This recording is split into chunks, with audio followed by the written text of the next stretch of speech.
오늘 우리가 해야 될 마지막 우리 책의 24장입니다. 이 마지막에 와서 우리가 확인해야 되는 아주 중요한 이 산상설교의 깊은 목적을 보게 되는데, 그것이 우리가 마태복음 5장, 6장, 7장을 통해서 제가 분명하게 말씀드렸듯이 이것은 자격과 조건을 요구하는 게 아니다 그랬습니다. 팔복에서 심령이 가난해야 복을 받는다가 아니고, 가난해도, 그러니까 실력이 없어도, 수준이 없어도 내가 너희를 다 하나님 나라에 데려갈 것이고 천국이 너희 것이니라. 그러니까 예수의 선전포고거든요. 근데 다들 이걸 조건으로 생각하는 바람에 재미없게 되어버렸죠. 그래서 아버지의 온전하심 같이 온전하라 할 때 5장에서 그의 온전함을 표현했던 앞에 나오는 얘기가 뭐죠? 어떤 걸 가지고 아버지의 온전함을 얘기했죠? 그 해를 악인과 선인에게 비추시며 비를 의로운 자와 불의한 자에게 허락하시는 하나님. 이게 하나님의 온전하심이란 말이죠. 그러니까 잘했다 못했다는 2차적인 거예요. 그때 잘했다 못했다는 맞다 틀리다가 아니고 더 커라를 얘기하는 것이지, 너 그러면 안 돼가, 너 잘못했으니 벌 받아라가 아니라, 너 거기서 딴짓하고 있으면 안 돼. 내가 너를 뭘 만들려고 하는지 거기를 제발 좀 쫓아와 그러는 것이 이 성경의 표현들인데 굉장하죠. 하나님의 온전하심 같이 우리 보고 어떡하라고요? 온전하라 그럽니다. 겁나죠. 그러니까 아까 한 것부터 하세요. 웃으세요. 예의를 지키시고 센스가 있어야 돼요. 그 다음에 넘어오면서 우리가 당황스러운 어떤 게 당황스럽냐 하면 7장에 나오는 것 같이 비판하지 말라로 시작하는 이 중에 좁은 문으로 들어가라가 나온단 말이죠. 13절 좁은 문으로 들어가라. 멸망으로 인도하는 문은 크고 그 길이 넓어 그리로 들어가는 자가 많고, 생명으로 인도하는 문은 좁고 길이 협착하여 찾는 자가 조금이라 라고 합니다. 그리고 뒤에 가서 보면 나의 이 말을 듣고 행하지 아니하는 자는 그 집을 모래 위에 지은 어리석은 사람이고, 그의 말을 듣고 반석 위에 집을 지은 사람은 지혜로운 사람이고 진정한 하나님의 사람이고, 해놓고 예수께서 이 말씀을 마치시면 무리들이 그의 가르치심에 놀라니 이는 그 가르치시는 것이 권위 있는 자와 같고 그들의 서기관들과 같지 아니함이로라. 이 대목이 재밌어서 우리 이 책에는 27장에 나옵니다. 그 나중에 집에 가서 보기로 하고 제가 여기서 일단 풀죠. 그 가르치심이 서기관들과 다르다가 뭘까요? 뭐가 다를까요? 우리 여태껏 한 얘기하고 굉장히 밀접한 겁니다. 서기관과 바리새인들의 의는 자기 증명용이었습니다. 나 잘났어를 하기 위해서 한 의고, 예수님의 의는 뭡니까? 우리를 만들려고 자신이 죽은 의죠. 우리를 높이려고 자신을 바쳐 우리를 업어 올린 의죠. 그러니까 여러분이 예수 믿어서 바르게 산다, 믿음대로 산다 그러면 섬기는 자가 돼야 된단 말이죠. 발 씻는 얘기도 했지. 예수님이 제자들 발을 씻으니까 베드로가 내 발은 씻지 못합니다 그러자 뭐라 그랬다고요? 예수님이 내가 네 발을 씻지 않으면 너는 나와 상관이 없느니라. 너무 놀래서 그럼 온몸을 다 씻어주세요까지 나오죠. 그러니까 성경은 이런 식으로 많이 빼고 얘기를 해서 무슨 얘기인지 하나도 모르게 됐는데 그게 뭐냐면 어머니가 자식들 발을 씻기는 거예요. 유대 민족에게 발을 씻기는 자는 하인 중에 최하급이 발을 씻겨요. 그러니까 예수께서 선생된 예수께서 제자들의 발을 씻긴다 하니까 펄쩍 뛰었는데 예수님은 내가 네 발을 씻지 않으면 넌 나와 상관이 없다 할 때는 바로 이 혈연 관계, 내가 네 엄마야 그러는 거죠. 넌 내 자식이야 그러는 겁니다. 이런 식으로 지금도 모래 위에 지은 집과 반석 위에 지은 집이 뭐 때문에 나오느냐 하면 거짓 선지자를 삼가라 해서 시작을 하거든요. 거짓 선지자를 삼가라는 것은 서기관과 바리새인들을 말하는 셈이에요. 왜 그걸 따라가면 안 된다 그러냐면 거기는 천국이 없죠. 윤리 도덕이 끝이죠. 예수는 우리를 천국에 데려가야 되고 아버지의 자식을 만들어야 되는 분이니까 너희가 너희의 판단으로 볼 때 이거다라고 생각하는 우리 보통 말하는 정의, 평화 이런 게 아니고 우리 아버지를 만나러 가는 겁니다. 우주 창조에 또 우리를 자기의 형상으로 지으신 아버지한테 가는 겁니다. 기쁨과 감격으로 만나는 거죠. 이런 얘기들을 하기 위해서 여기 이렇게 많은 좁은 문으로 들어가라 나옵니다. 왜 좁은 문이라 그랬을까요? 멸망으로 인도하는 문은 크고 그 길이 넓어 그리로 들어가는 자가 많고 생명으로 인도하는 문은 좁고 길이 협착하여 찾는 자가 적으며 이게 무슨 말일까요? 한번 설명 좀 해보세요. 앞에 뭐였냐면 구하라 찾으라 문을 두드리라 너희 중에 누가 아들이 떡을 달라 하는데 돌을 주며 생선을 달라 하는데 뱀을 줄 사람이 있겠느냐 너희가 악한 자라도 좋은 것으로 자식에게 줄 줄 알거든 하물며 하늘에 계신 너희 아버지께서 구하는 자에게 좋은 것으로 주시지 않겠느냐 그러므로 무엇이든지 남에게 대접을 받고자 하는 대로 너희도 남을 대접하라. 근데 이 남을 대접하는 길에 들어온 사람은 없더라 말이죠. 그리고 어렵더라 말이죠. 어떻게 남한테 머리를 숙일 수 있어요? 잘못한 것도 없이. 그러니까 일로 아무도 안 따라 들어오더라. 내가 너희를 섬기러 왔다는 것 잊지 마라. 내가 너희를 위해서 대신 죽는다는 걸 잊지 마라. 하나님이 너희를 사랑한다는 게 무슨 말인지 제발 배워라. 이게 좁은 문이에요. 어떻게? 왜 그게 좁은 문이고 그 길이 좁고 멸망으로 가는 문은 크고 그 길이 넓을까요? 거기는 많은 사람이 들어가기 때문입니다. 넓은 길은 어떤 사람들일까요? 좁은 문은 예수를 따라가는 길입니다. 몇 명 없습니다. 넓은 길은 각각 지가 좋은 거 하려고 들어가는 길이라서 넓을 수밖에 없습니다.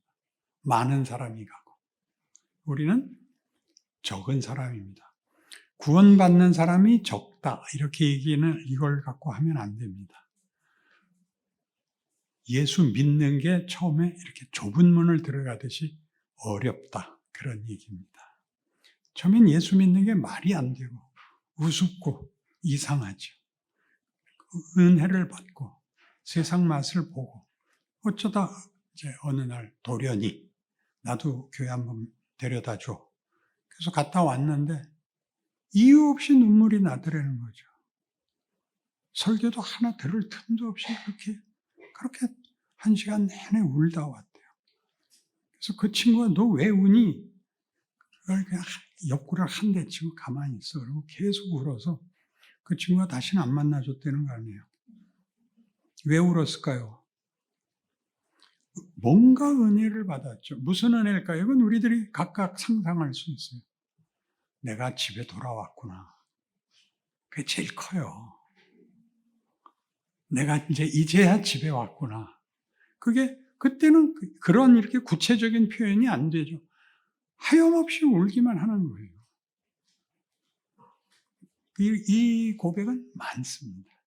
이 고백은 많아요. 다른 고백보다 이 고백이 제일 많은데 여기서 지금 하는 얘기가 그겁니다. 처음에 예수 믿는 거는 정말 좁은 문입니다. 믿는 게 미친 짓 같고 손해 같습니다. 믿고 나서야 생명의 길이라는 걸 알게 되고 주변에서 또 다 놀리고 그 놀리는 자들을 넘어가야 되니까 쉽지 않은데 결국은 우리를 다 불러들인다. 그렇게 믿습니다. 이렇게 이 7장이 하고 싶은 얘기는 이 좁은 문으로 들어가는 싸움이고 또 그 가르치는 것이 예수가 우리에게 가르치는 것이 서기관들과 다른 우리를 섬기기 위해서 우리를 구하기 위해서 오신 분이지 자기가 또 받들림을 받으려고 오신 분이 아니라는 것. 인간도 예수가 우리를 구원하러 오신 분이 우리를 올려 바쳤다면 우리는 당연히 우리 이웃 앞에 우리가 먼저 그를 올려 바쳐야 된다라고 얘기한다는 그 깊은 결론을 알고 오늘 우리가 추적해 들어야 되는 데를 합시다. 350페이지.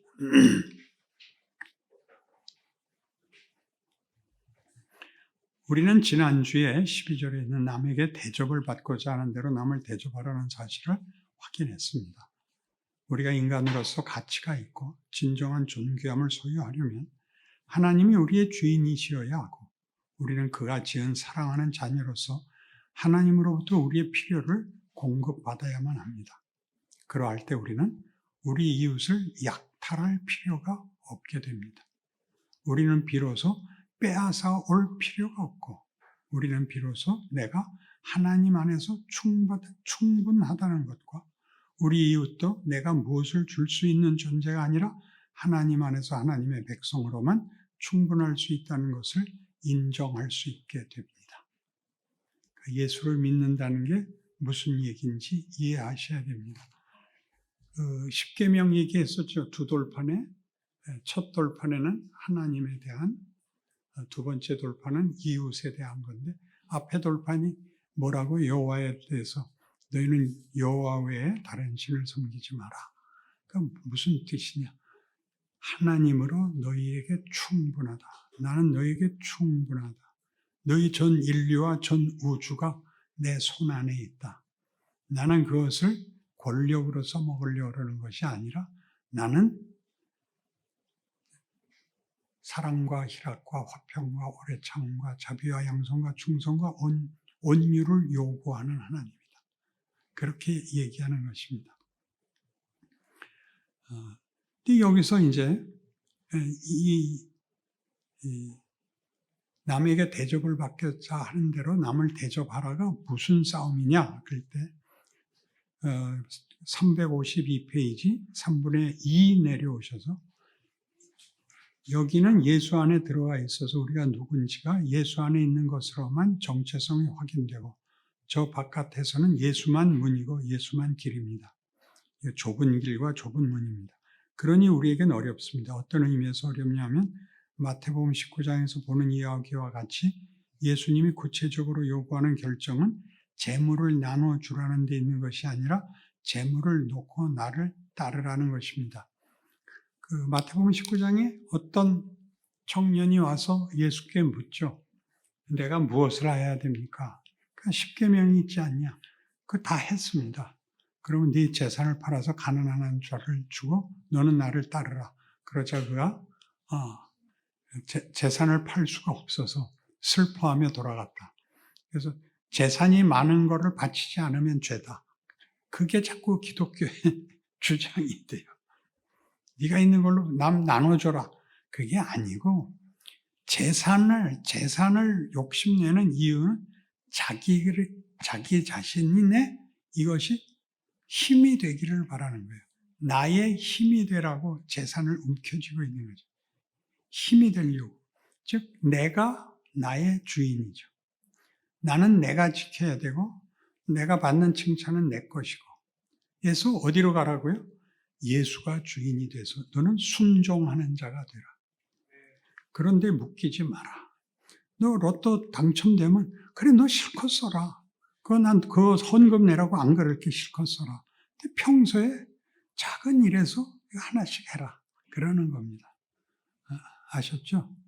그리고 또 당첨되면 당첨된 거 감추시고 몰래 감춰놓고 가족끼리 어디 갔다가 한 20년 있다 오세요.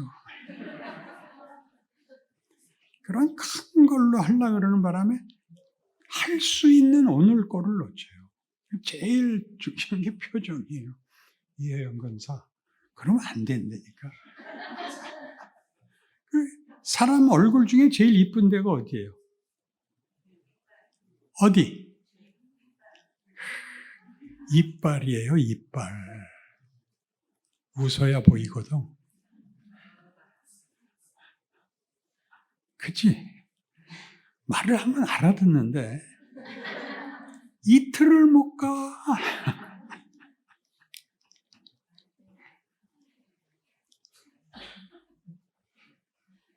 그 352페이지 맨 끝을 보세요. 우리가 불쌍한 자를 돕고 가난을 돕는 것은 기독교 신앙이 가지는 큰 기본적인 책임입니다. 이웃을 불쌍히 여겨야 된다는 내용 속에 다 들어가 있는 책임들입니다. 그러나 그것이 예수를 쫓기 위한 선택적 문제이지 기본을 벗어나서 이웃을 돕고 봉사하는 것이 기독교 신앙으로 대체되어서는 안 됩니다. 알아들으세요? 고아원도 하고 양로원도 할 수 있습니다. 근데 그게 신앙이 아닙니다. 신앙이 이걸 하게 한 겁니다.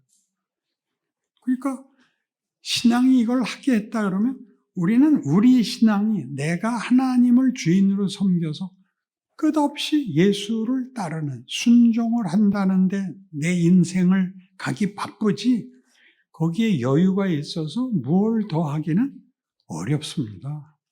그거는 이제 어른들이 이름 있는 어른들이 해줘야 됩니다.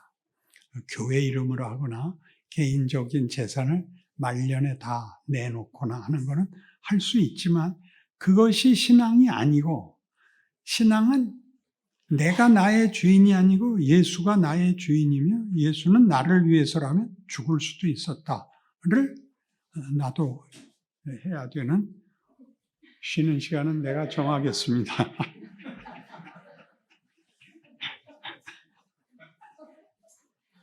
353페이지 밑에서 5번째 줄 부자를 흉보거나 정죄하고 심판하는 것이 아닌데 그 위에 그 부자 청년 얘기가 나온 거예요. 마태복음 19장. 그 부가 너에게 무슨 의미냐고 묻는 것입니다. 그 부가 신이고 유일한 수단이면 안 됩니다. 부와 가난의 문제가 아니라 예수를 붙들어야 할 것을 부로 대신하고 있다면 그것은 안 됩니다. 무슨 말인지 아시겠죠? 있는 돈 다 털어서 헌금해라 그런 얘기는 없습니다. 각각에게 그 인생이 있고 규모가 다릅니다. 근데 마음만은 언제나 할 수 있는 만큼은 이웃에게 해야 되는데 첫 번째가 뭐라고요? 웃으라고요. 그리고 기도하세요. 나 당신 위해서 매일 기도해 라는 말은 천국 가서 하세요. 그래서 여기 전부 자기 부인 얘기가 나오는 겁니다. 넘어가서 355페이지 마태복음 16장 24절에 있던 말씀을 하는데 그 제자도입니다. 아무든지 나를 따르려거든 자기를 부인하고 자기 십자가를 지고 나를 쫓을 것이니라. 그래서 자기 부인이라는 것은 예수를 따라가려면 자기를 포기해야 된단 말입니다. 여기서 자기를 포기한다는 건 존재를 포기하는 게 아니라 주장. 자기의 선택권을 주께 맡겨야 됩니다. 어렵죠? 조금 내려오셔서 그 가운데 자기 부인이란 자신이 주인인 것을 거부하고 주를 섬기기 위한 소극적이고 부정적이고 우선적인 순서일 뿐입니다. 그것이 전부는 아닙니다. 재산을 나누어 주는 것도 전부가 아닙니다. 바로 그 문제에서 내 생각이 진심이고 옳다는 것만으로 부족하다는 것입니다. 진심이고 열심이고 주를 위해서 한다 그러면 되는 게 아닙니다. 그 밑에 에베소 4장 인용합시다. 그러므로 내가 이것을 말하며 주 안에서 증언하는 이제부터 너희는 이방인이 그 마음에 허망한 것을 행하지 말라.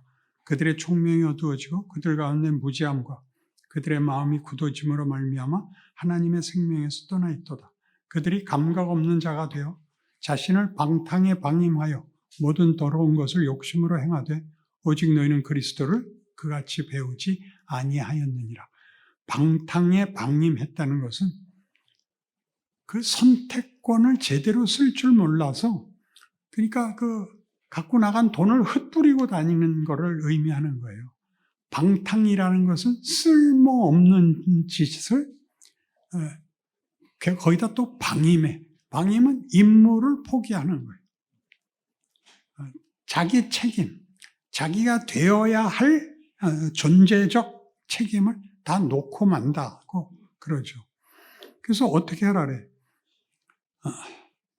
오직 너희는 그리스도를 그같이 배우지 아니하였느니라. 진리가 예수 안에 있는 것 같이 너희가 참으로 그에게서 듣고 또한 그 안에서 가르침을 받았을진데 너희는 유혹의 욕심을 따라 썩어져가는 구습을 따르는 옛사람을 벗어버리고 오직 너희의 심령이 새롭게 되어 하나님을 따라 의와 진리의 거룩함으로 지으심을 받은 새 사람을 입으라. 이렇게 됩니다. 이 새 사람은 윤리도덕적으로 결백하다는 뜻이 아닙니다.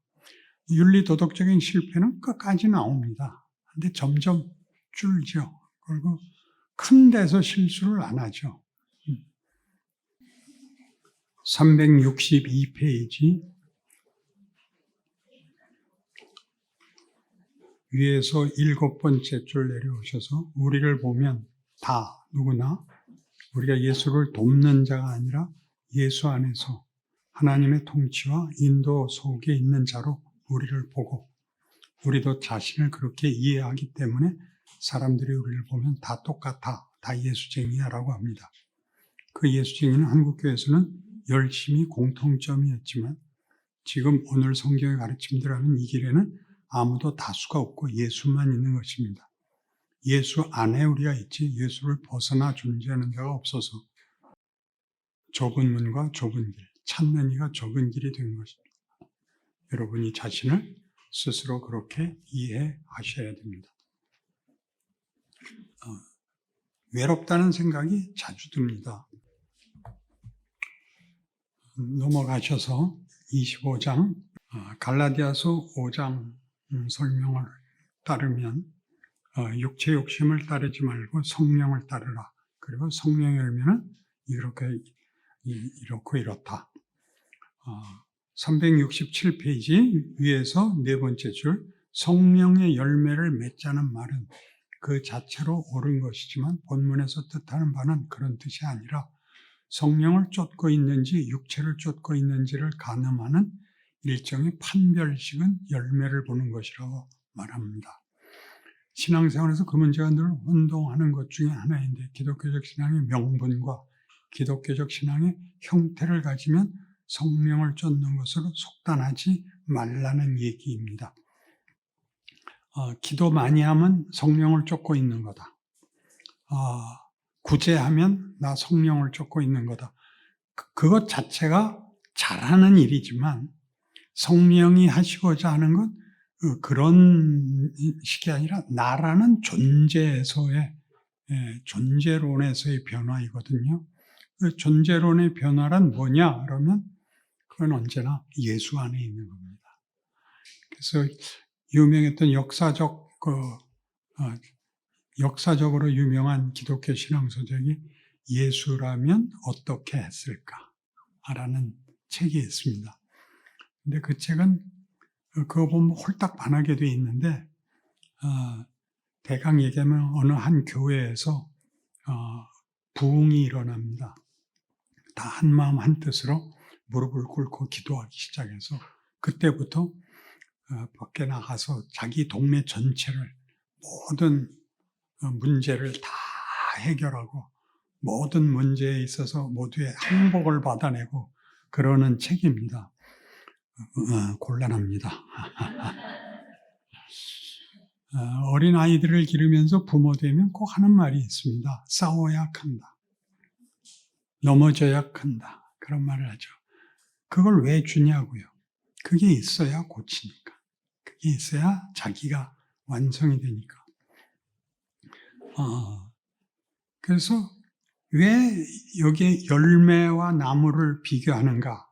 그 중간에 오시면 열매와 나무를 지금 어떻게 사용하고 있느냐 하면 사과와 감과 배를 사다가 전봇대에다 주렁주렁 걸어놓지 말아라 그겁니다. 성령의 열매로 나열된 것을 목표로 하여 열매를 긁어 모으고 사려고 하지 마라. 그것이 열리는 나무가 되라. 이게 포도나무 비유입니다. 그죠? 포도나무가 가지가 줄기에 붙어 있으면 많은 열매를 맺는데 줄기에서 떨어지면 땅에 떨어져 마르고 썩는답니다. 마르고 썩는다. 근데 우리는 죄라 그러면 썩는 걸 얘기하지 끊어진 걸 모릅니다. 죄는 내가 나쁜 짓을 했다, 잘못을 했다, 방탕했다 이게 죄가 아니고 생명에서 끊어지면 이거밖에 남는 게 없다입니다. 그래서 회개를 하는 것은 예수 안에서 허락된 화해를 내가 고백하는 것인데 뭘 고백하는 거냐면 내가 이랬습니다라는 과거를 고백하는 것이 아니라 내가 그동안 고와 같이 살았는데 이제 예수님을 통해서 아버지를 뵙습니다. 그러니까 회개입니다. 잘 알아들으셔야 됩니다. 저는 자식을 기르면 다 뭐라 그러게요. 옆집 엄마한테 가서 아니 집사님 집 애는 그렇게 말도 잘 듣는데 내 새끼들은 왜 내 말을 안 들어요. 모두 가서 말을 그렇게 하죠. 상대방을 칭찬하고 자기는 고생하는 자로 낮추고. 근데 우리 보고 그런 식으로 하지 말라는 거죠. 그런 식이 아니라 정말 내가 하나님의 자녀가 된다면 하나님의 자녀로서의 성숙이 이 존재론적 성숙, 성품과 인격에서의 성숙이 결국 어떤 열매를 낳나 보라는 거죠. 성령의 열매는 뭐죠? 사랑과 희락과 화평과 오래 참음과 자비와 양선과 충성과 온유와 절제니 그 다음 말이 뭐예요? 이 같은 것을 금할 법이 없느니라. 그렇죠. 나무 금방금방 커요. 비 오면 비 와서 크고 해 나면 해 나서 크죠. 그렇죠? 우리가 덥다 그럴 때 제일 잘 커요. 지금도 크고 있어요. 그러니까 우리 모든 예수를 믿는 사람들은 하루가 그죠? 늘 똑같은 하루라고 생각하는데 하나님께는 그렇지 않습니다. 너 하루만큼 컸는데 너 모르지? 그러고 계십니다. 그러니까 어느 날 어떤 눈금을 만나야 알게 됩니다. 아 그렇구나 라고 말이죠. 여러분 60만 돼도 자기 인생을 돌아보면 감회가 깊습니다. 그때 내가 그랬구나. 철이 없었구나. 내가 다시 옛날로 돌아가면 3살 때부터 철이 들 텐데 돌아갈 수 없는 거 아니까 하는 얘기예요. 정말 그럴래? 돌아켜 줄까? 그러면 큰일 나요. 깨우친 게 문제지 과거를 다 다시 고쳐내는 게 문제가 아니라고요. 그래서 네가 뭐가 됐냐고 묻죠. 그래 너 옛날에 이랬어. 옛날에 이랬어. 그래 창피하지. 그래서 이제는 뭐 어떡할래? 이렇게 묻는 게 기독교 신앙의 현실이에요.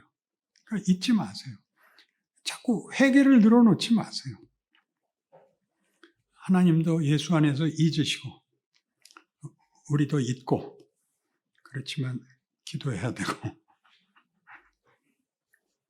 370페이지 3분의 2 내려오셔서 주 여호와의 영이 내게 내리셨으니 이는 여호와께서 내게 기름을 부으사 가난한 자에게 아름다운 소식을 전하게 하려 함이라.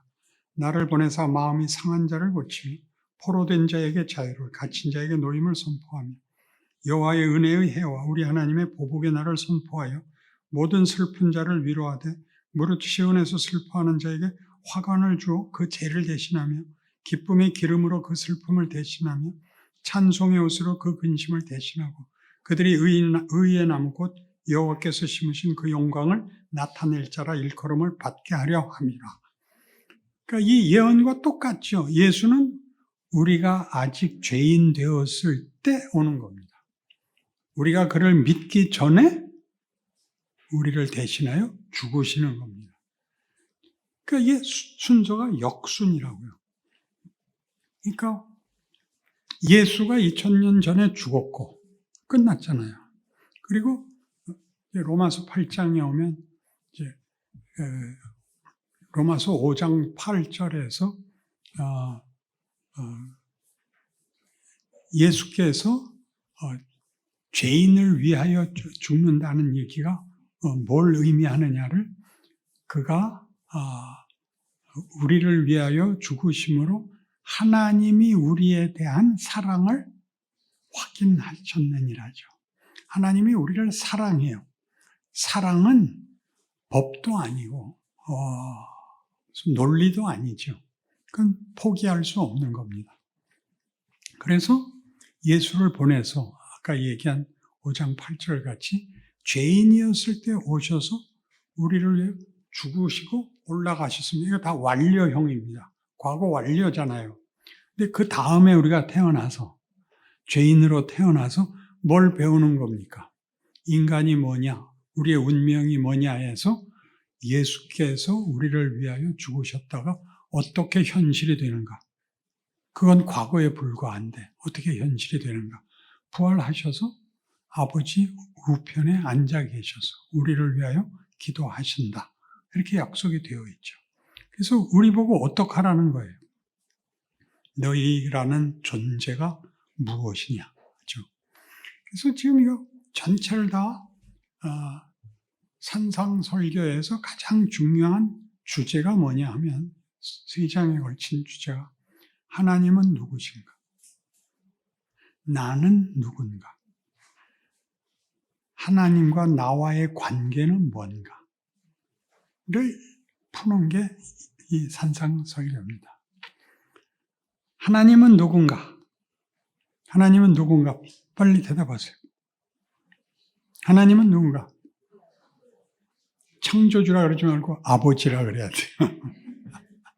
창조주는 제3자 입장에서 얘기를 하죠. 우리 아버지. 그지? 나는 뭔가? 자녀. 하나님의 자녀. 뭘 하려는 건가? 명예와 영광을 누려라. 너희는 나의 영광의 찬송이니라. 그렇죠? 쉽지 않아요. 예선 탈락하면 안 돼요. 일로 성숙하셔야 돼요.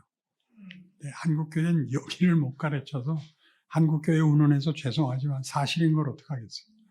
진심과 열심으로 거의 종교적 윤리와 종교적 열심으로 기도하는 게 잘못이 아닙니다.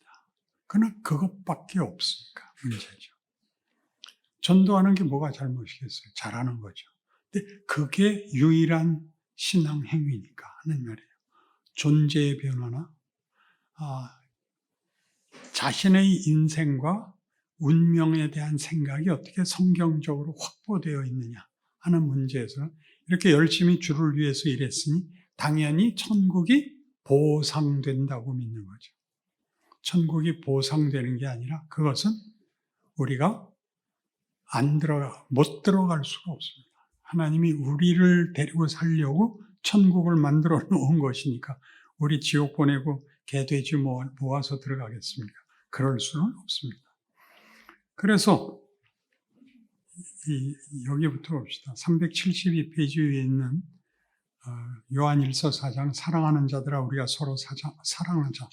사랑은 하나님께 속한 것이니 사랑하는 자마다 하나님께로부터 나서 하나님을 알고 사랑하지 아니하는 자는 하나님을 알지 못하나니 이는 하나님은 사랑이심이라.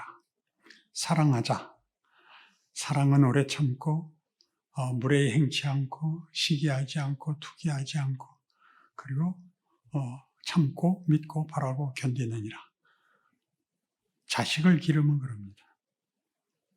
잘못한 거 혼내지만 그걸로 점수를 깎는다든가 버린다든가는 없습니다.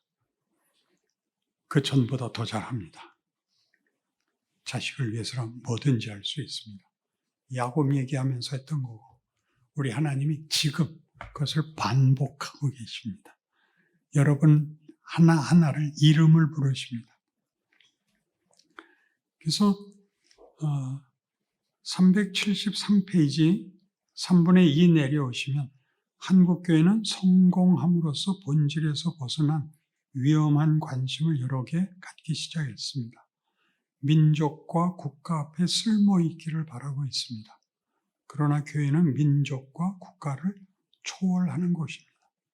하나님의 힘을 국가로서 독점하고 싶었던 것이 이스라엘입니다. 그러나 배우고 못 배우고 하는 차별이 없이 하나로 묶이는 데가 교회입니다. 교회는 끊임없이 이 싸움을 해야 합니다. 성경식으로 얘기하면 성령의 하나 된 것을 힘써 지키는 것이 교회가 해야 할 일입니다. 이것이 별거 아닌 것 같지만 결국 세상에서는 사람들이 자기 의밖에 만나지 못합니다. 인간에 의해서 모두 답을 얻지 못해 그 영혼의 갈증을 풀 것이 없어서 교회에 왔는데 종교성의 의만 있고 도덕성의 의만 있다면 그 실망한 사람이 교회에 와서 완전히 절망할 것입니다. 여기서 예수를 만나야 합니다.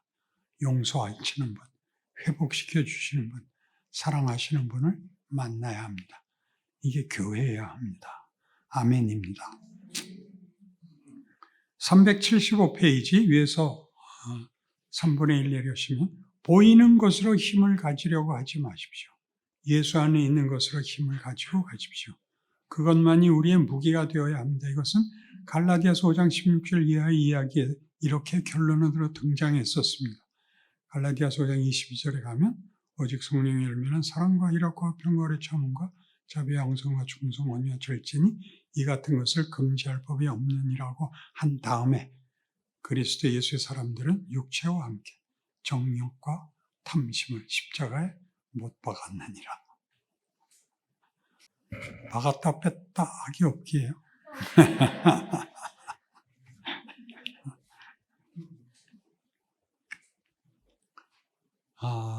376페이지 제일 가운데 오시면 기독교 신앙이 자신을 채워가는 것이 아니라 옆 사람에게 손가락질하는 것이라면 그것은 아닙니다. 예수님이 그렇게 오시지 않았습니다.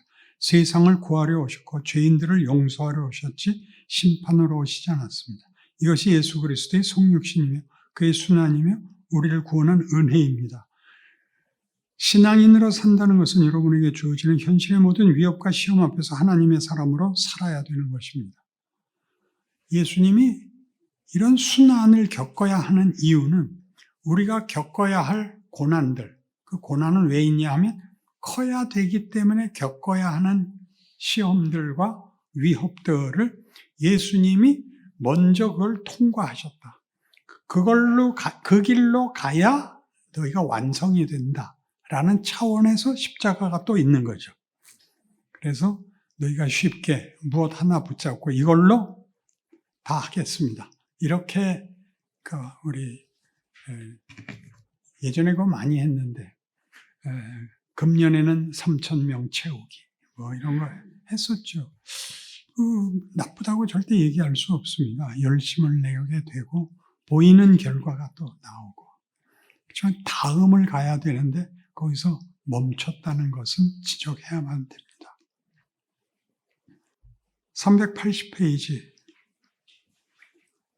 마태복음 7장 22절과 23절입니다. 그날에 많은 사람이 나더러 이르되 주여 주여 우리가 주의 이름으로 선지자 노릇하며 주의 이름으로 귀신을 쫓아내며 주의 이름으로 많은 권능을 행하지 아니하였나이까 하리니 그때 내가 그들에게 밝히 말하되 내가 너희를 도무지 알지 못하니 불법을 행하는 자들아 내게서 떠나가라 하리라. 그리고 뭐가 나와요? 그 다음에 여기 인용이 안 돼 있죠. 뭐가 나오죠? 입구 중 다음에 열매를 보라가 나오잖아요. 그 나무가 무슨 나무인지는 뭘 보고 안다? 열매를 보고 안다. 그러니까 세상 사람들은 결국 열매가 뭔가요? 세상 사람들의 열매는 분노밖에 없습니다. 분노와 원망과 절망밖에 없죠. 우리는 그렇지 않다는 거죠. 우리가 양보할 수 있는 이유는 넉넉하기 때문입니다. 우리의 넉넉함은 보이는 것이 아니고 영적이고 현실적으로 드러나는 예의 범절을 넘어선 것입니다. 그 옆 페이지 맨 첫 번째 줄 보시죠. 성경이 우리에게 요구하는 의의가 전적으로 다르다는 것이 어떻게 나타나냐면 그 자랑하는 오름이 아니고 용서하는 오름이었던 것을 기억해야 합니다. 의의가 어떻게 난다고요? 화해하는 의의로 나온다고요. 우리는 의의가 뭐였어요? 보복하는 의의였거든요. 제가 대학 다니던 시절에 무림소설이 이렇게 유행을 했어요. 무림소설. 그래서 그때는 전부 이제 장풍 쏟고 경공으로 날아다니고 그러던 얘기하는데 거긴 제가 몇 권 읽고 나자 너무 빤해서 웃은 게 그러니까 인간의 목적이 부모의 원수를 갚는 게 다예요. 주인공이 기를 쓰고 하늘이 도와서 부모 원수 갚는 거예요. 아니면 사부의 원수를 갚는 거예요. 그게 다예요. 거기에 반기를 든 게 김용이라는 작가예요. 그 사람은 유명한 작가입니다. 그 사람 소설은 달라요. 같은 무림 잡지인데도 그 사람은 거기 캐릭터가 들어가요. 그래서 소오강호라는 무협지가 있는데 그건 한번 빌려다 보세요. 소오강호. 강호라는 거는 이제 중국에서는 국토를 강산이라고 불렀다고요. 그렇죠? 강산. 왜냐하면 바다가 안 보이니까 강산이라고 불렀다고요. 무림계는 자신들의 그 영역을 강호라고 불러요. 호수 호자를 강호. 강호세계예요. 강호세계에 각 이제 문파가 서로 시샘을 하고 은원관계가 엮이고 주인공이 나타나고 우여곡절 끝에 이제 그 경쟁에서 이기고 하는 얘기들을 끌어나가는 데서 김용 씨는 인간이란 어떤 존재인가를 제법 많이 타취하셔서 미국의 대학에서 이분 무협지를 가지고 중국어 교육을 하는 데가 다 있어요. 나중에 같이 가게 되면 제가 보여드릴게요. 382페이지 3분의 2 넘어오셔서 예수 그리스도로 말미암은 이런 의가 자연인이 가지는 의와 무엇이 다르냐고 할 때 그것은 인간이 하나님을 떠나서는 제대로 된 인간 노릇도 인간 본연의 존재도 될 수 없다는 것입니다. 그것을 어떤 도덕성이나 종교성으로 대조하기 이전에 존재론적으로 그렇다는 것입니다. 너희가 열매를 많이 맺으면 내 아버지께서 영광을 받으실 것이요 너희는 내 제자가 되리라. 아버지께서 나를 사랑하신 것 같이 나도 너희를 사랑하였으니 나의 사랑 안에 거하라. 내가 아버지의 계명을 지켜 그의 사랑 안에 거하는 것 같이 너희도 내 계명을 지키면 내 사랑 안에 거하리라 입니다. 로마서 6장 6절 이하를 조금 내려오셔서 우리가 알거니와 우리 옛사람이 예수와 함께 십자가에 못 박힌 것은 죄의 몸이 주고 다시는 우리가 죄에게 종노릇하지 아니하려 함이니 이는 죽은 자가 죄에서 벗어나 의롭다 하심을 얻었습니다. 만일 우리가 그리스도와 함께 죽었으면 또한 그와 함께 살 줄을 믿노니 이는 그리스도께서 죽은 자 가운데서 살아나셨으며 다시 죽지 아니하시고 사망이 다시 그를 주장하지 못할 줄을 알미로라.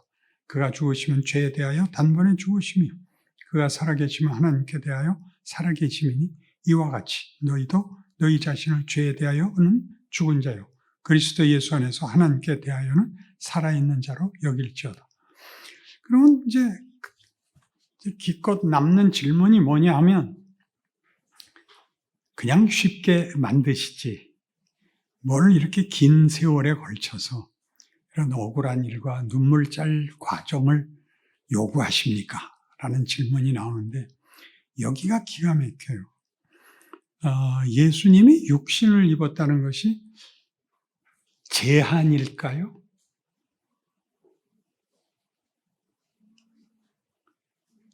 무슨 제한일까요? 제한이 있다면 육신이 되면 무슨 제한이 있을까요? 떳떳하게 해보세요. 시간도 장소도 묶이죠. 그러나 뭐가 안 묶이죠? 예수님이 뭐가 묶이지 않죠? 사랑하고 용서는 묶을 수가 없잖아요. 그죠? 근데 그가 우리의 형편에 내려옴으로써 우리를 이해한다를 확인시켜 주잖아요. 나는 너희 처지를 내가 함께 하겠다. 그러면 그 이상의 용서가 있나요? 그 이상의 어떤 해결이 어디 있나요? 그죠? 그래서 예수께서 친히 이렇게 하시는 거예요. 우리를 설득할 뿐만 아니라 하나님을 이해하게 해요. 하나님은 무서운 심판자가 아니구나.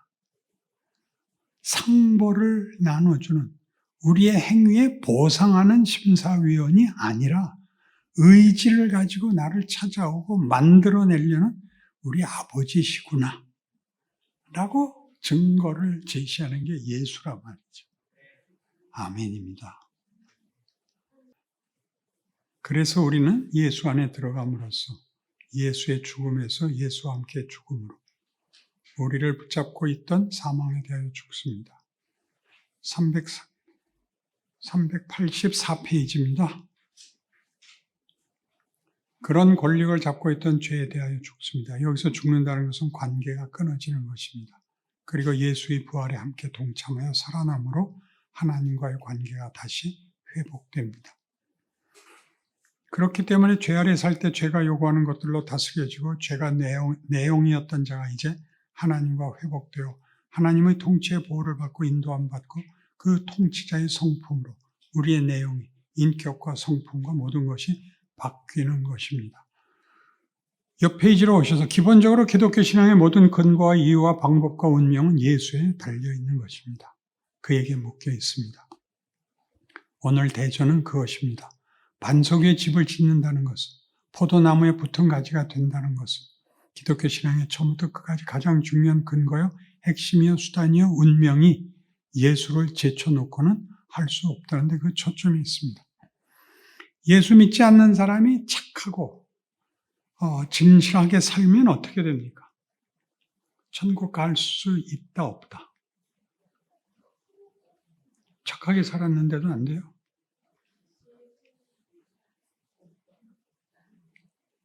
뭐 때문에 안 되죠? 예수가 없어서 안 됩니다.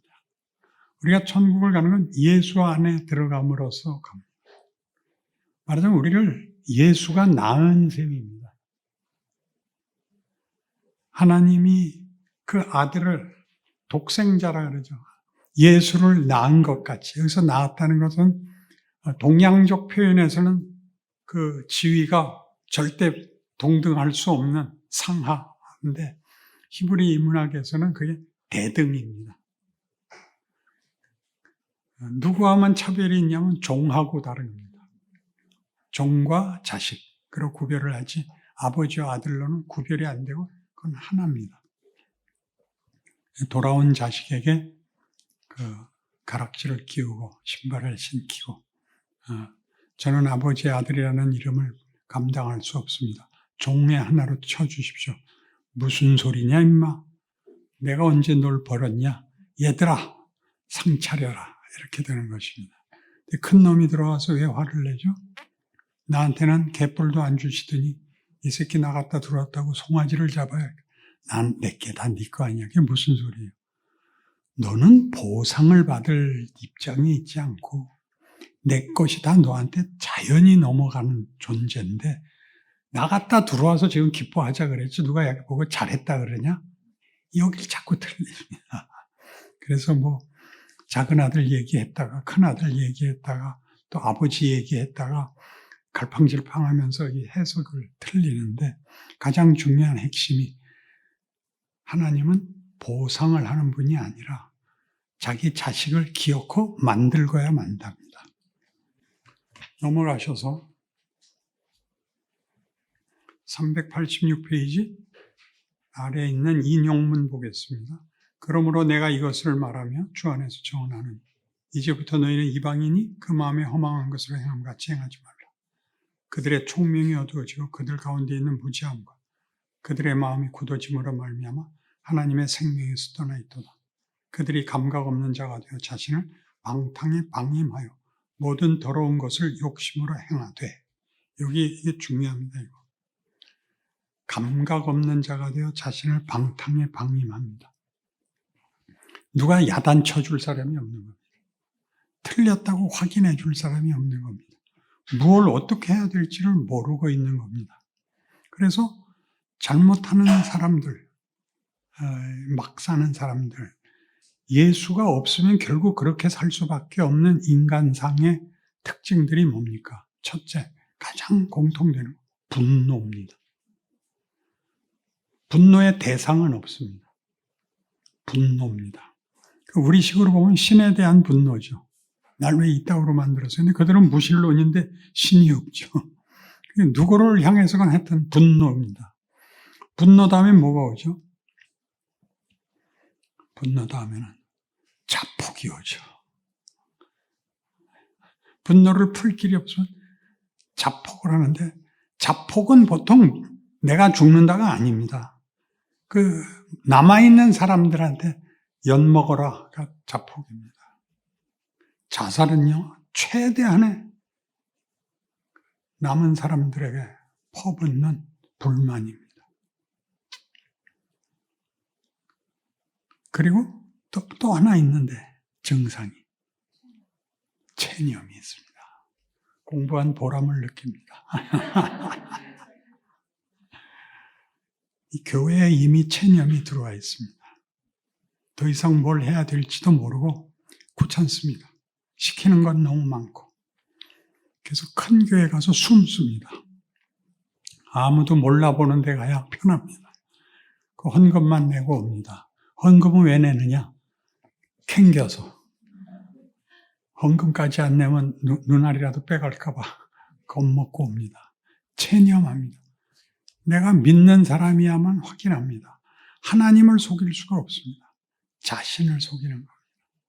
그래서 지금 한국교회는 사실은 그런 의미에서는 빨리 각성이 필요한데 어떻게 될지 모르겠습니다. 그건 하나님이 또 하나님의 선하신 방법으로 해주시기를 빕니다.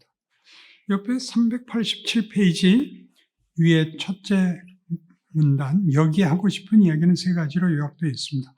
하나님이 어떤 분인지 알게 하며 너희를 부른 하나님이 어디로 데려가려고 하는지 알기를 원하고 그 목적을 이루기 위하여 어떤 능력을 동원하고 있는지를 알기를 원한다는 것입니다. 에베소서 1장 17절 이하의 말씀입니다. 에베소서 1장은 앞에는 전부 하나님이 주어가 되고 그리고 그리스도 안에서 언제나 이 두 개가 따라 붙습니다. 하나님이 그리스도 안에서 우리를 사랑하사, 하나님이 그리스도 안에서 우리를 택하사, 하나님이 그리스도 안에서 우리를 그의 자녀로 만드사. 이렇게, 그러니까 주체가 언제나 아버지입니다. 하나님이 주체가 되고 방법이 예수 안에서가 되고 결국은 이제 승리가 됩니다. 그런데 이 일을 하나님이 주체가 되고 그리스도가 방법이 되고 결국이 하나님과의 화해가 된다는 것을 예수가 신이 인간으로 오셔서 우리 손에 죽는 자리까지 가서 사망의 자리까지 전부 끌어안았다라는 게 얼마나 굉장한 뭐라 그래야 돼요? 진심인가? 얼마나 굉장한 하나님의 참을 수 없는 은혜인가? 를 보라고 얘기하는 겁니다. 그죠? 처음 예수 믿을 때 한번 감동하고는 그 다음에 없죠.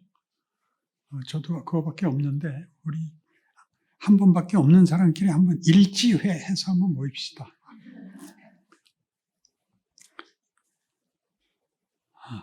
그 능력이 얼마나 큰 것이냐면 그의 아들을 보내어 우리를 그와 묶고 죄와 사망에서 끌어냈고 우리의 구원을 완성하기 위하여 교회의 머리로 주셨습니다. 예수와 우리가 하나가 되도록 묶어버리셨다고 합니다. 그래서 너희는 만물 안에서 만물을 충만하게 하시는 자의 충만이라고 합니다. 우리의 충만은 우리와 당신을 묶으신 예수 그리스도의 충만함 때문에 충만할 수밖에 없습니다. 왜냐하면 나와 당신을 묶고 우리라는 존재를 당신 안에서 하나님의 영광과 거룩함으로 이끄실 모든 내용이 그분에게 있기 때문입니다. 그것이 우리에게 흘러넘쳐 우리에게 채워짐으로 하나님의 원하시는 거룩하고 영광된 존재로 만드는 일을 예수 안에서 이루실 것입니다. 그런 차원에서 반석과 포도나무는 중요합니다. 거기서 이야기하는 계명을 지키라는 말은 통치자의 인도와 요구에 순종하라는 것입니다. 그 순종은 보통 이야기하는 의지나 결단의 문제와는 차원이 조금 다릅니다. 밥 먹어라 그 이야기입니다. 밥 먹어라가 명령입니까? 다르죠, 이거는. 밥 먹어라는 복된 소식이죠. 세상에서는 강제력으로 우리를 위한 게 아니라 자기 명령자를 위해서 우리를 쓰는 것이고, 성경이 우리에게 주려고 하는 건 신이 직접 자기가 와서 다 해서 우리를 만들기 위하여 갈 수 없는 데까지, 우리가 도망간 모든 곳까지 들어와 우리를 운명을, 신분을 뒤집어 엎으셨다. 그런 얘기가 지금 반석 얘기를 설교에서는 했는데요. 반석 위에 지은 집은 말씀을 따르는 자들이고 모래 위에 집을 지은 자는 주의 말씀을 듣지 않고 지은 자들입니다. 그런데 성경 표현이 약간 애매하게 돼서 반석 위에 지은 자는 찾아봅시다. 나의 이 말을 듣고 행하는 자는 그 집을 반석 위에 지은 지혜로운 사람이고 나의 이 말을 듣고 행하지 아니하는 자는 그 집을 모래 위에 지은 어리석은 사람 같으리니 비가 내리고 창수가 나고 바람이 불고 그 집을 부딪히며 무너짐이 심하니라. 이것은 그냥 읽으면 그러니까 우리말을 고쳐야 돼요. 내 말을 듣고 행한 사람은 반석 위에 집을 지은 사람이고 내 말을 듣고 행치 않은 사람은 모래 위에 집을 지은 사람이다. 그러면 말을 듣고 행한 사람이에요. 둘 다. 어디에다 졌냐가만 다르지 둘 다 집을 졌다고요. 그러면 넌 틀렸다라는 말을 집 갖고 비교하는 게 아니라 기초를 갖고 비교하면 안 되죠. 집을 안 져서 욕을 먹는 게 아니라 집을 졌는데 모래 위에 져서 무너진다는 거 아니에요. 그래서 이 문장이 왜 틀렸다 그러냐면 나의 이 말을 듣고 행하는 자는 반석 위에 집을 지은 자요. 내 말을 듣고 행치 않은 자는 모래 위에 집을 지은 사람이라. 그러니까 딱 끊어지잖아요. 내 말을 듣기는 했는데 행하지 아니해서 모래 위에 집을 지은 것이다. 그럼 기초 때문에 그렇게 됐다가 아니라 집은 똑같은데 행했다를 갖고 둘을 어떻게 비교할 수 있느냐가 문장이 이렇게 된 거예요. 전체 긍정, 전체 부정문이에요. 나의 말을 듣고 행한 자, 말대로 행한 자와 내 말을 듣지 않고 행한 자.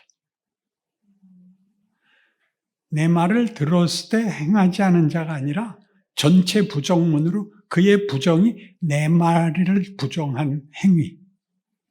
그러니까 하긴 했는데 어디다 지었다고요? 예수 위에 짓질 못했죠. 그러니까 모래 위에 지었다고 그러는 거예요. 그러니까 왜 무너져요? 기초 때문에 무너지죠. 비가 오고 창수가 나면 모래 위에 지은 집은 무너지더라. 집은 졌는데, 그러니까 아까도 얘기한 윤리와 도덕을 제대로 한 것은 구원을 받냐 못 받냐 하는 문제가 나올 때 가장 중요한 게 예수가 없거든요. 여기는. 착한 일에서는 똑같은데 예수가 없이, 그러니까 이 반석이 나오는 거예요. 반석 위에 지어야 된다죠.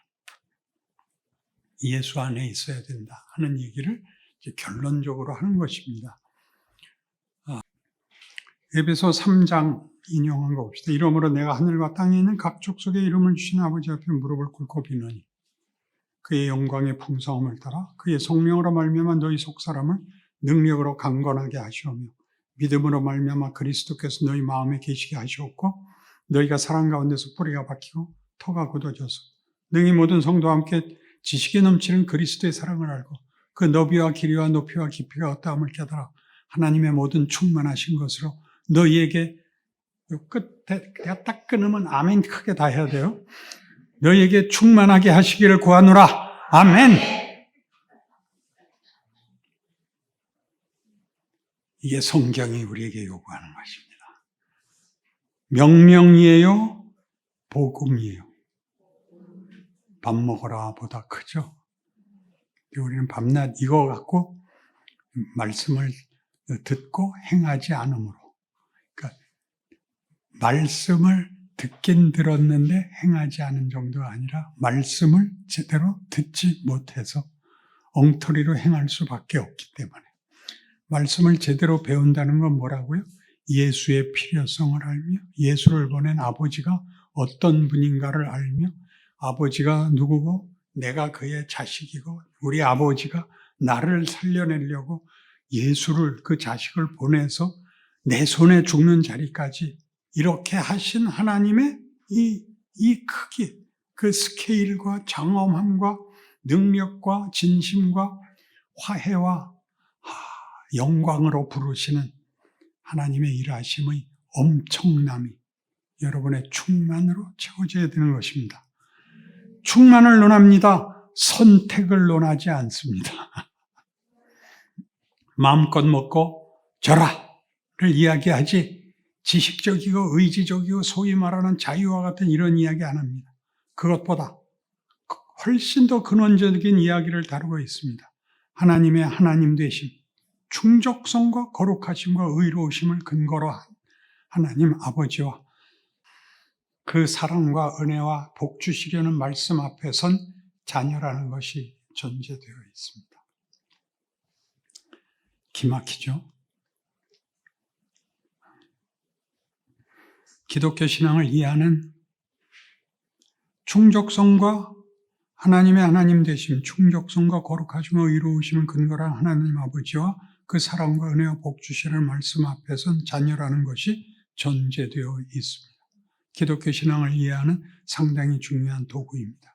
그래서 우리 그리스도 안에 있는 하나님의 사랑을 알아나가는 것을 위해 성경은 우리에게 명령법을 쓰고 있습니다.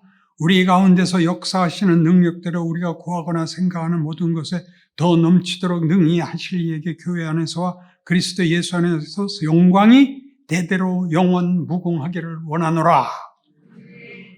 명령을 한다고요, 이거를. 하나님의 우리를 향한 뜻, 궁극적 목적지를 기억하셔야 됩니다. 391페이지 가운데 있는 골로새서 1장입니다. 그래서 이게 신약 다 다시 읽어보셔야 됩니다. 서신서들이 전부 이런 이 앞에 있는 결론을 근거로 해서 이렇게 씁니다. 나는 이제 너희를 위하여 받는 괴로움을 기뻐하고 그리스도의 남은 고난을 그의 몸된 교회를 위하여 내 육체에 채우노라. 내가 교회에 일꾼된 것은 하나님이 너희를 위하여 내게 주신 직분을 따라 하나님의 말씀을 이루려 함이니라. 이 비밀은 만세와 만대로부터 감추어졌던 것인데 이제는 그의 성도들에게 나타났고 하나님이 그들로 하여금 이 비밀의 영광이 이방인 가운데 얼마나 풍성한지를 알게 하려 하심이라. 이 비밀은 너희 안에 계신 그리스도시니 곧 영광의 소망이니라. 우리가 그를 전파하여 각 사람을 권하고 모든 지혜로 각 사람을 가르침을 각 사람을 그리스도 안에서 완전한 자로 세우려 함이니 이를 위하여 나도 내 속에서 능력으로 역사하시는 이 역사를 따라 힘을 다하여 수고하노라. 넘어가셔 390페이지 끝에서 7번째 줄. 그래서 우리는 정직히 살고 온유하며 용서하며 이웃을 미워하지 않으며 원수를 위해 기도하는 것들에 대한 성경의 요구를 따라 훈련합니다. 그리하여 나는 여기까지 왔다가 아니라 그 일을 행함으로써 비로소 우리가 예수 그리스도의 의에 참여함이 무엇인지를 배우게 됩니다. 이걸 완벽하게 해내지 못합니다. 천국에 가기 전에는 완벽해지진 않습니다. 그러나 많은 진전이 있고 다른 사람이 되죠. 다른 사람이 돼서 여러분들을 보는 사람들이 여러분 옆에 서면 이 사람은 다르다라는 느낌을 가진다 그래요. 그렇게 말을 하니까 제가 그걸 들었다 그런 얘기가 감춰져 있죠.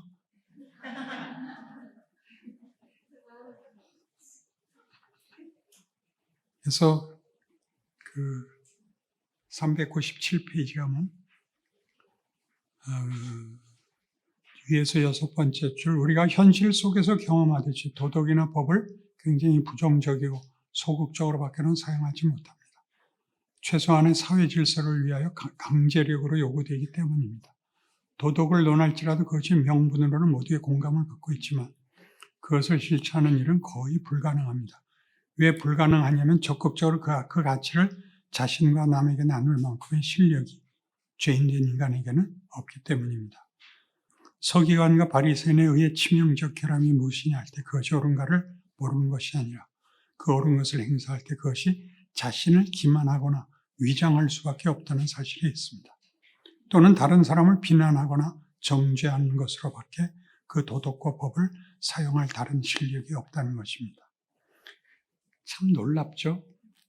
누구를 비난해서 자기가 증명이 되니까 밑에서 3번째 줄, 은혜를 이야기하고 사랑을 이야기한다고 해서 도덕과 법의 반대편에 서 있는 것이 아니라 도덕과 법의 생명과 내용과 능력을 부여하는 것은 예수밖에 없다는 뜻으로 서기관과 바리새인의 의와 대조하고 있습니다. 어디쯤 넘어갈까요? 400페이지. 로마서 1장에서 이제 복음을 선포하는 사도 바울의 시작 부분입니다. 내가 복음을 부끄러워하지 아니하노니 이 복음은 모든 믿는 자에게 구원을 주시는 하나님의 능력이 됨이라. 먼저는 유대인에게요, 그리고 헬라인에게로다. 복음에는 하나님의 의가 나타나서 믿음으로 믿음에 이르게 하나니 기록된 바 오직 의는 믿음으로 말미암아 살리라 함과 같으니라. 복음은 일단 능력으로 소개됩니다. 왜냐하면 서기관과 바리새인의 의로 설명되고 대표된 그들의 의, 곧 하나님 없이 인간이 만들어낸 의란 옳은 것을 알 수는 있으나 옳은 것을 행할 능력은 없다는 것입니다. 왜냐하면 그가 죄인이 까닭입니다. 그가 죄 아래 붙잡혀 있습니다. 선택권이 없습니다. 그래서 우리가 하나님의 의에서 1차적으로 은혜를 강조하고 사랑으로 강조하는 것은 죄의 반대말이 은혜이고 사랑인 탓입니다. 죄의 반대말이 의가 아니고 사랑이고 은혜라고요. 놀랍죠?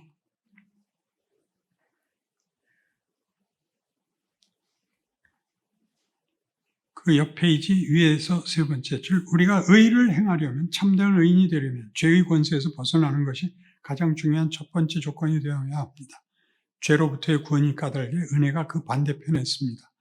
왜 은혜가 구원의 반대편에 설 수밖에 없느냐면 죄를 벗어날 실력과 자격이 없기 때문입니다. 누군가 와서 구해줘야 하는 것입니다. 누구의 은혜, 누구의 용서, 누구의 해방이 필요합니다. 그래서 한 단 넘어가셔서, 그래서 조금 전에 읽은 로마서 1장 16절 능력이란 표현과 17절에 나오는 오직 의인은 믿음으로 산다라는 설명은 결국 한 인간이 가지는 의라는 것은 우리가 만들어내는 우리의 실력과 우리의 범위에 속한 것이 아니라 하나님의 통치에 있는 하나님의 속성과 하나님의 성품에 근거한 것으로만 사랑이 가능하다는 것을 설명하는 것입니다. 여기에 기독교 신앙의 자랑이 있습니다. 왜 예수를 믿어야 하는가? 그것은 우리가 만들어내는 가치와 의미와 승리와는 비교도 할 수 없는 창조주의 속성과 성품과 능력과 거룩함으로의 부름이기 거기에만 있기 때문입니다. 넘어가셔서 가운데 하나님이 예수 안에서 우리를 찾아와서 우리가 허락하시려는 의는 서기관과 바리새인의 의와 다릅니다. 지금까지 살펴본 바와 같이 법과 윤리라는 것을 우리는 자기 증명을 위해 누구를 해치는 것으로밖에 쓸 능력이 없습니다. 그러나 하나님의 의는 예수 안에서 상대방을 존중하며 가치 있게 만드는 능력이라는 것입니다. 4줄 내려와서 그러나 지금 예수님이 우리를 찾아오시는 것은 자격과 가치보다 큰 다른 조건을 갖고 오시는데 그것은 사랑이라는 것입니다. 하나님이 우리를 사랑하셔서 자격과 가치로는 받을 수 없는 어떤 복과 영광과 명예를 우리에게 주기로 하신 것입니다. 그 조건과 이유는 법적 조건과 도덕의 조건보다 훨씬 더 큰 것으로서 관계라는 차원에서 하나님이 당신을 우리에게 요구하시고 우리를 당신의 그런 관계 대상으로서 대접하신다는 것입니다. 이 일을 성경에서는 해낸 사람이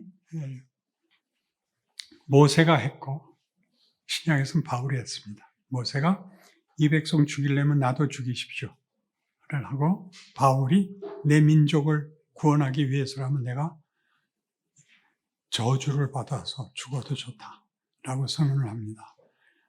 그러니까 이거를 그렇게 각오하면 되는구나가 아니라 하나님이 그렇게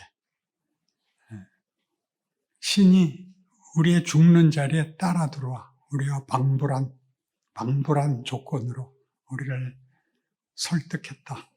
406페이지 밑에서 8째 줄, 산상설교 내내 신자의 신앙의 본질을 이해와 용서라고 설명했습니다.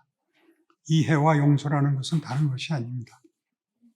내 실력으로 윤리적일 수 없고 법을 지킬 수 없는 현실을 나 자신에게서 발견하여 우리 모두가 동일한 형편 속에 있다는 것을 기억하고 하나님의 역사와 간섭을 기다리는 것을 말합니다.